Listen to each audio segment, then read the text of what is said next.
Hello and welcome to this channel, Medical Explanations. And what I try to do on this channel is take medical concepts, medical terminologies, recent data for different medical diseases, and try to break it down into very easily understandable, digestible pieces for non-medical people.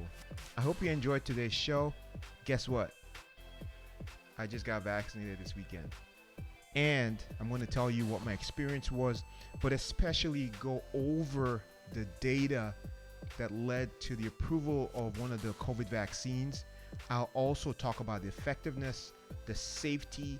I'll talk about how long it takes for the vaccine to get effective, or at least for you to get some antibodies to help prevent COVID infections.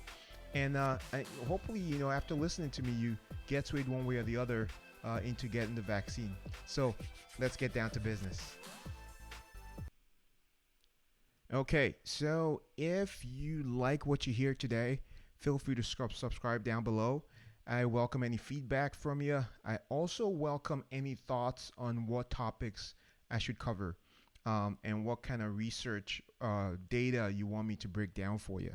So let's get down to today's topic. There was a recent trial that got published in the New England Journal of Medicine. And if you don't know that, that's one of the biggest medical journals in the world. It's very hard to publish there. They publish the highest impact research. And one of the COVID trials, in particular, the Pfizer Covid-19 trial, got published there a few weeks ago. So let me talk a little bit about what it takes to get a drug or vaccine into the market. First of all, you have to show that the medication works or it's effective. And the most common way to do this is to do a randomized clinical trial. And that's where patients or participants are split into different groups on a random basis. One group gets one medication versus the other, or a medication versus a placebo. And you look for differences in the outcomes. So this Pfizer trial got published on December 10th. It was a multi-center trial involving different countries. In the United States, about 130 sites participated. Other sites included Argentina, Brazil, South Africa, Germany, and Turkey. So what did they do? They took this vaccine called BNT162b2 and gave it to a group of people and gave a placebo to another group of people and measured how often these participants developed COVID. So question number one, how many shots are needed to get the Pfizer vaccine? Based on this trial, 2 shots were given. The first shot was given at time 0, and the second shot was given 21 days later. And eventually they measured how often people who got the actual vaccine developed COVID-19. Let's go into the effectiveness of the vaccine. So here's what they did. They took people over the age of 16, and at the end of the study, they had about 43,448 participants in the entire study. 21,720 participants got the vaccine, and 21,728 participants got placebo. They then measured how many cases of COVID there were after getting your second dose. Remember, the 2 doses, 1 dose 3 weeks after the first dose. And at the end of the study, they found out that 8 cases of COVID were found in the patient who got the actual vaccine, whereas 162 COVID cases occurred in those who got placebo. Remember, 21,700 patients in both arms. In the vaccine arm, only 8 people got actual COVID. In the placebo arm, 162 people got COVID. So when you crunch the numbers, what do you get? COVID vaccine, this particular BNT162b2 vaccine, prevented COVID, and it was effective, 95% effective. And if you look at the range of effectiveness, it was somewhere between 90.3% all the way to 97.6%. This means if you get the 2 doses of this vaccine, you're about 95% protected from actually getting COVID.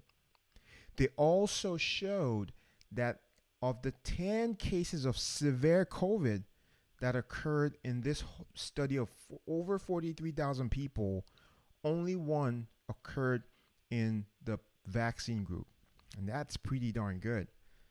Okay, what's the effectiveness of the vaccine if you're not white or if you're female versus male? Does it matter? They did do a subgroup analysis to look at how effective the vaccine was based on race, and they found similar effectiveness when they looked on the base of age, sex, race, and ethnicity. That's very good. One major concern people have had when regards to getting the actual vaccine when they're due is it safe? That's a big issue, right? Because you typically hear just the negatives. The authors of this paper broke down the safety data. And the good news is this: it was a pretty safe vaccine. The most common side effects are pain at the site of injection. I got mine in my left arm here. It still hurts a little, but that's pretty much it. I can still function. I can still lift, carry groceries. So pretty bearable. So yes, pain can occur. You can also get fatigue and headache. Those were the most common side effects. They also reported what they call serious side effects. And there were 4 serious side effects in the entire study. One participant had a shoulder injury. Another participant had swollen glands in the armpit. One participant had abnormal heart rhythm. And one participant had numbness in the leg. So just 4 people had serious adverse events.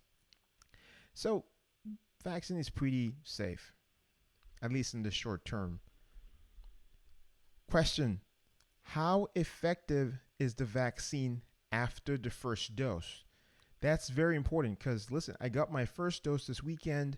I get my second dose the second week of January. So how protected am I having got just one dose? They found out that it was about 52% protective after getting one dose. Good. Next question: how early does the vaccine work when you get it? The data they have suggests that there's some suggestion of protection as soon as 12 days after the first dose. So it starts to split about 12 days after the first dose. So in conclusion, the recent Pfizer COVID vaccine published in the New England Journal of Medicine 2 weeks ago in December of 2020 does show that the COVID vaccine, which comes in 2 doses taken 3 weeks apart, is about 95% protective of getting COVID-19. And they also show that the safety data is acceptable. And yes, that's why I reviewed that data. I was satisfied with it, and I went ahead to get the first shot. And so if you have any questions as to the effectiveness or safety of this COVID-19 vaccine, feel free to leave questions or comments down below. Feel free to subscribe to this channel. I will release videos from time to time, breaking down research studies, breaking down medical concepts. And like I said at the start of the show, if you have any questions that you want addressed on the show, definitely subscribe and let me know. Hope you enjoy the show.